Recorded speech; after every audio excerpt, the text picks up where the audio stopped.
আজ আমরা সন্ধান দেব কলকাতার খুব কাছেই অবস্থিত নতুন এক ফুলের স্বর্গরাজ্যের, যা কলকাতা থেকে মাত্র 2 ঘন্টা দূরে অবস্থিত। এই জায়গাটিতে গেলে আপনারা খিরাই ভুলে যাবেন। আজ আমরা আপনাদের সন্ধান দেব নদিয়া জেলার বুকে লুকিয়ে থাকা বাংলার আরেক ফুলের স্বর্গরাজ্যের। জায়গাটির নাম চাপড়া। কিভাবে কম খরচে এই জায়গাটিতে পৌঁছাবেন, এখানে কি কি ফুলের চাষ হয়, কোন সময় গেলে সবথেকে বেশি ফুল পাওয়া যাবে, এই সমস্ত তথ্য থাকবে আমাদের আজকের এই পর্বে। আমাদের পর্বটি যদি আপনাদের ভালো লাগে তবে লাইক, শেয়ার এবং সাবস্ক্রাইব করে আমাদের এই ছোট্ট চ্যানেলের পাশে থাকার অনুরোধ রইল। চলুন তাহলে ভিডিওটি শুরু করা যাক। রানাঘাটের চাপড়া ফুলের স্বর্গরাজ্য নামে পরিচিত। যত দূর চোখ যায় শুধু ফুল আর ফুল। এখানে বিঘার পর বিঘা জমিতে রয়েছে বাহারি ফুলের চাষ। এই শীতের মরশুমে আপনারা যদি রং বেরঙের ফুলের মাঝে একটা দিন কাটাতে চান এবং ফুলের সৌন্দর্য দেখে চোখ জুড়োতে চান, তবে আপনাদের একবার এই চাপড়াতে আসতেই হবে। এবারে বলি চাপড়াতে পৌঁছানোর সবথেকে সহজ পথের ব্যাপারে। কলকাতা শিয়ালদহ স্টেশন থেকে শান্তিপুর, রানাঘাট, গেদে কিংবা কৃষ্ণনগরগামী যে কোনো লোকাল ট্রেন ধরে আপনাদের প্রথমে পৌঁছাতে হবে রানাঘাট জংশনে। ভাড়া পড়বে জনপ্রতি মাত্র 20 টাকা। রানাঘাট স্টেশনে নেমে 3 নম্বর প্ল্যাটফর্মের ওভারব্রিজ দিয়ে বাইরে বেরালেই আপনারা টোটো স্ট্যান্ড দেখতে পাবেন। সেখান থেকে টোটো নিয়েই আপনাদের পৌঁছাতে হবে চাপড়া, ভ্যালি অফ ফ্লাওয়ারে। এখান থেকে রানাঘাট হচ্ছে 35 টাকা করে ভাড়া মাথা পিছু। আসার সময় 35 টাকা করে নেয়, আর কালীনারায়ণপুর 40 টাকা করে, মাঠকুমড়া 40 টাকা, ধানতলা 20 টাকা। আর এখানে অ্যাভেলেবেল গাড়ি পাওয়া যায় সব সময়ের জন্য। সকাল থেকে একটা রাত 8টা পর্যন্ত গাড়ি পাবেন। 2 নম্বর 3 নম্বর প্ল্যাটফর্মে এসেই মাথার দিকে আসলে আপনার অ্যাভেলেবেল অটো, টোটো সব পাবেন রানাঘাট স্টেশন থেকে। হ্যাঁ, রানাঘাট স্টেশন থেকে অটোয় আসলে আপনার মাদার চাপড়া নামতে হবে অথবা পূর্ণনগর নেমে ওখান থেকে টোটো ধরে আসতে পারবেন। রিজার্ভ করে আসলে আপনাদের লজ হবে, কারণ ভাড়া বেশি নেবে রিজার্ভ করে আসলে। আর এমনি কেটে আসলে অল্প পয়সা হয়ে যায়। 35 টাকা করে ওখান থেকেও নেবে, এখান থেকেও 35 টাকাই নেবে। গত 29শে জানুয়ারি আমরা গিয়েছিলাম ফুলের রাজ্য চাপড়াতে। তবে সেই দিন কিন্তু আমরা ট্রেনে বা বাসে নয়, আমরা গিয়েছিলাম আমাদের বাইকে। আপনারা যদি নিজস্ব গাড়ি নিয়ে চাপড়াতে আসতে চান, আপনাদের 12 নম্বর জাতীয় সড়ক ধরে রানাঘাট পৌঁছে মিশন রেলগেট থেকে ডান দিকের রাস্তাটি ধরে খুব সহজেই আপনারা পৌঁছাতে পারবেন ফুলের রাজ্য চাপড়াতে। চাপড়া ভ্যালি অফ ফ্লাওয়ারের গুগল লোকেশন আমি নিচের ডেসক্রিপশন বক্সে দিয়ে রাখলাম। এই চাপড়াতে কিন্তু গাড়ি পার্কিংয়ের জন্য সুব্যবস্থা আছে। বাইক পার্কিংয়ের জন্য 10 টাকা এবং 4 হুইলার পার্কিংয়ের জন্য 30 টাকা ধার্য করা হয়েছে। এই রাস্তার দুধারেই প্রচুর ফুলের দোকান বসেছে। এখানে টুকটাক কিছু খাবারের দোকানও পেয়ে যাবেন। এছাড়া আপনারা চাইলে ক্ষেতের টাটকা সবজিও কিনতে পারেন। এই রাস্তা বরাবর সামনের দিকে এগিয়ে গেলেই কিন্তু আপনারা ফুলের বাগানের মধ্যে প্রবেশ করতে পারবেন। আমরা এখন দাঁড়িয়ে আছি চাপড়াতে। তো আমরা এই যে চাপড়ার যে ফুলের বাগান আছে সেখানে কিন্তু আমরা এখন দাঁড়িয়ে আছি। এই আমার ডান সাইডে যেই ফুলগুলি দেখছেন এগুলি কিন্তু অস্টার ফুল বলে, এবং আমার এই সাইডটায় রজনীগন্ধার বাগান হয়ে রয়েছে। মানে মাঠ খেমাঠ পুরো কিন্তু এখান থেকে যত দূর চোখ যাচ্ছে পুরোটাই কিন্তু রজনীগন্ধা স্টিক। এগুলো এখনও পুরোপুরি ফুল ফোটেনি, এগুলো স্টিক রয়েছে এখনও।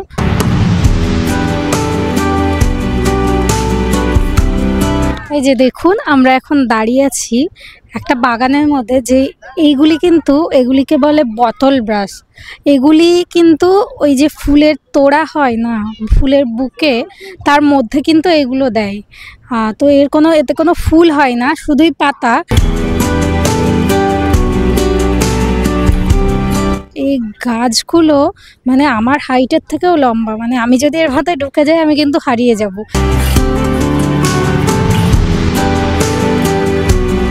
পুরো চারিপাশে হলুদ সবুজের একটা বাহার হয়ে রয়েছে, বেশ ভালো লাগছে দেখতে। এই পুরো মাঠটা জুড়েই কিন্তু ফুলের বাগান। আর দেখুন এই সাইডটা দিয়ে আমরা আসলাম, এখনো দেখুন কত মানুষ আসছে। আর পুরো এই বাগান জুড়ে কিন্তু প্রচুর ফুলের দোকান বসেছে। আপনারা কিন্তু সেখান থেকে কিন্তু আপনারা পছন্দ মতো ফুল কেনাকাটি করতে পারেন। দেখুন এখানে এই যে প্রচুর ফুলের দোকান আছে, আরও মেন রাস্তাতেও আরও রয়েছে। বেশ ভালো জায়গা, খুব সুন্দর জায়গা।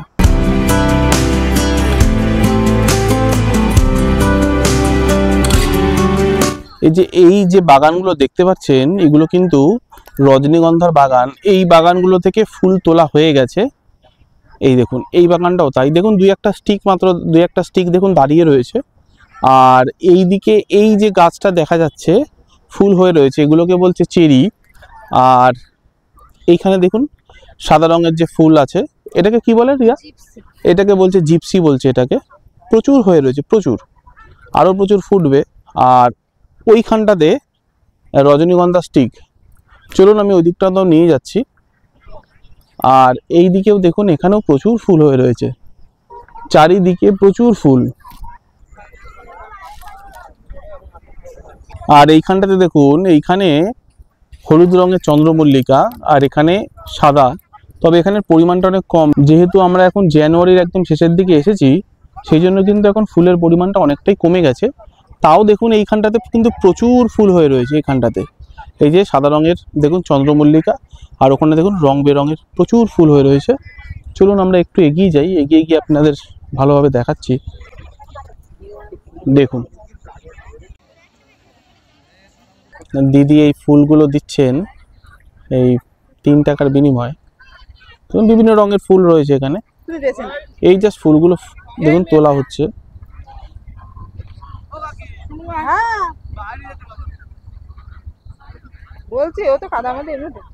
আর ওই সাদা রঙের ফুলটা কি ফুল? এটা ওটা চন্দ্রমল্লিকা, তাই তো? হ্যাঁ একটা সাদা দিন। কদিন থাকবে দিদি এই ফুলগুলো? আচ্ছা 7-8 দিন বললো থাকবে এই ফুলগুলো। জলের মধ্যে রাখলে মোটামুটি 7-8 দিন থাকে। অস্টার ফুল তো এটা আমি 10টা নিয়েছি। একটা দড়িও দিয়েছে বাঁধার জন্য, বেঁধে নিয়েছি ফুলগুলোকে। এটা বাড়ি গিয়ে জলের মধ্যে রেখে দেব। আর দিদি বললেন যে এই ফুলগুলো যদি কোথাও ছোট থাকে জলে দিলে কিন্তু ফুলগুলো বড় হয়ে যাবে, তো 7-8 দিন থাকবে বললেন। ওই দিক দিয়ে মানুষজন ঢুকে যাচ্ছে, সেই জন্য দিদির একটু সমস্যা হচ্ছে। এগুলো একটুখানি লক্ষ্য করে রাখবেন, ইনারা তো এখানে কাজ বাজ করে, তো আমরা আসবো ঘুরতে, অসুবিধা নেই, কিন্তু যেন কারো সমস্যা না হয়। ওই যে ওখান থেকে দেখুন মানুষজন ঢুকছিলেন। এই দেখুন এখানেও প্রচুর ফুল। এই মাথার এগুলো বলছে 35 টাকা 40 টাকা করে মোটামুটি। আর এখানে দেখুন হলুদ রঙের চন্দ্রমল্লিকা, ওই দিকে সাদা রঙের হয়ে রয়েছে। চলুন আমি নিয়ে যাচ্ছি। এইটা হলুদ দাও। ওই মালা 5 টাকা পিস চলে আসেন সস্তায় দিয়ে। কোন মালা 5 টাকা করে? এই তো 5 টাকা। দেখাও দেখি। এই মালা বলছে 5 টাকা করে, রজনীগন্ধার মালা। এই কি এই ক্ষেতেরই? হ্যাঁ এই তো এইসব জমির ফুল। এই জমিরই বলছে ফুল। এগুলোকে বলে রক্ত গাঁদা। হয়েছে প্রচুর ফুল হয়েছে, মানে যেহেতু একদম শেষের দিকে তো সেই জন্য এখন ফুলের পরিমাণটা একটু কমেছে দেখুন। তবে তাও এখনো গাছে যা আছে প্রচুর ফুল। এটা আমাদের ভাদ্র মাস থেকে ফুল সিজন শুরু হয়, মানে মার্চ অবধি। মার্চ অবধি থাকে। আর এখানে কি কি ফুল হয়? এখানে হয় রজনী হয়, গাঁদা হয়, চন্দ্রমল্লিকা হয়, আর হচ্ছে আপনার গোলাপটাও হয়। এখান থেকে ডিসেম্বরের হচ্ছে আপনার 25 থেকে আসতে পারবে। আর সকালবেলাতে কখন আসতে পারবে? সকাল থেকে আসতে পারে আপনার 8টার দিকে, 8:30টার দিকে আসলে ভালো হয়, কুয়াশাটা সরে যায়, তারপরে ভালো হয়। দেখুন এখন দেখুন আমি একটা বাগানের সামনে দাঁড়িয়ে আছি, এটা মনে হচ্ছে চন্দ্রমল্লিকা ফুলের বাগান, কিন্তু এখনো অবধি দেখুন এখানে কুড়ি এসেছে কিন্তু ফুল আসেনি এই বাগানটিতে। আর এই বাগানটিতে দেখুন প্রচুর সাদা রঙের ফুল ফুটেছে আর এবং প্রচুর কুড়িও এসেছে। তার মানে আপনারা যদি আরও 1-1.5 সপ্তাহ পরেও আসেন তাহলেও কিন্তু এখানে ফুল কিন্তু আপনারা পাবেন। বেশ ফুল পাবেন। আমরা এখন চলে এসেছি গেঁদা বাগানের ঠিক সামনে। দেখুন এখানে কত গেঁদা ফুল হয়েছে, প্রচুর গেঁদা হয়েছে এবং এখনো কিন্তু প্রচুর কুড়ি হয়ে রয়েছে। এই দাদার কাছ থেকে আমরা একটু ফুল নিচ্ছি। এই যে দাদার বাগান, গেঁদার বাগান, এখান থেকে দাদা ফুল দিচ্ছেন আমাদেরকে বেছে বেছে। তো এই যে বাগানটা বললেন যে 2.5 মাস এই বাগানটার বয়স, মানে এই গাছগুলোর বয়স, এখন সবে ফুল তোলার সময় হয়েছে। এখনো কিন্তু মোটামুটি ইনি যা বললেন মার্চ অবধি কিন্তু এই পুরো বাগানটা থাকবে, মানে এই গেঁদার বাগানটা থাকবে।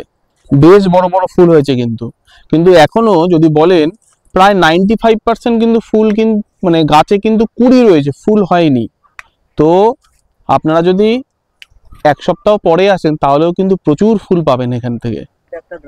হ্যাঁ এই দেখুন কালার দেখুন আর ফুলটার সাইজ দেখুন, প্রচুর বড় ফুল। হয়তো হ্যাঁ আপনারা হয়তো ফোনে এইভাবে মানে অ্যাকশন ক্যামেরাতে বুঝতে পারছেন না, প্রচুর বড় ফুল। এবং একদম দেখুন তুলে দিচ্ছে আমাদেরকে। এই দেখুন এরকম দুটো সাইজের দুটো মালা, এই এরকম ছোট দুটো মালা রয়েছে, আর এরকম মোটা বড় মালা। এই সব মালা মানে এই যে ফুলগুলো, এই ফুলগুলো কিন্তু এই ক্ষেতের। আর এই দাদার থেকে নিচ্ছি মোটামুটি, আমাদের থেকে বললেন 50 টাকা নিচ্ছেন। ঠিক আছে নিই, এনারাও তো করে খাবেন।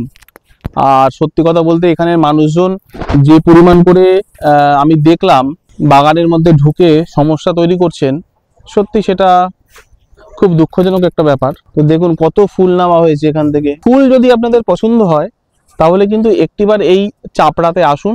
আমাদের এগুলো শীতের সিজন, মোটামুটি ধরুন 12 মাসই ফুল হয়, তবে আমাদের সিজন ফুল যেগুলো চন্দ্রমল্লিকা রয়েছে, তারপরে আপনার এই যে ভ্যারাইটিস রকমের কালারিং যে ফুলগুলো, গ্ল্যাডিওলাস রয়েছে, টাইগার রয়েছে, এই সমস্ত যে সমস্ত ফুল রয়েছে এইগুলো আমাদের শীতেই হয়। এই সিজন শেষ হবে ধরুন, এখনও এটা হচ্ছে জানুয়ারি চলছে, তাই তো মোটামুটি ফেব্রুয়ারিও থাকবে, মার্চে এই সিজন ফুলটা শেষ হবে। ফুল সবসময় হচ্ছে, যেরকম গাঁদা ফুলটা 12 মাস একভাবে হচ্ছে, রজনীটা 12 মাস একভাবে, গোলাপটা হচ্ছে। এই দেখুন কত গাঁদা হয়ে রয়েছে, একদম লাল হয়ে রয়েছে। আমরা আজ চাপড়াতে এসেছি, তো আপনারা এই ফুলের বাগান বা ফ্লাওয়ার্স অফ ভ্যালি যেটা এতদিন জানতেন ক্ষীরাই, তো ক্ষীরাইয়ের মতনই কিন্তু চাপড়া আরেকটি জায়গা, এবং এই জায়গাটি কিন্তু অনবদ্য। এক কথায় এখানেও যে মানে ক্ষীরাইতে যত ফুল আছে তার থেকে কোনো অংশে কিন্তু এখানে কম ফুল নেই। এখানে যথেষ্ট ফুলের চাষ হয়েছে এবং এখানে কিন্তু 12 মাস ফুল আপনারা পাবেন।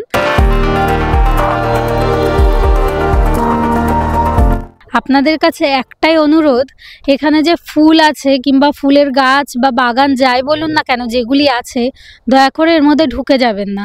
আর পা দিয়ে দয়া করে ফুলগুলো বা এই যে গাছপালাগুলো আছে এগুলোকে মারাবেন না, কারণ এনারা কিন্তু অনেক কষ্টে, মানে কত কষ্টের ফলস্বরূপ এনারা কিন্তু এই ফলনগুলো ফলান। তো আপনারা যদি এসে এইভাবে জিনিসগুলোই নষ্ট করেন তাদের কিন্তু অনেক ক্ষতি হয়ে যাবে।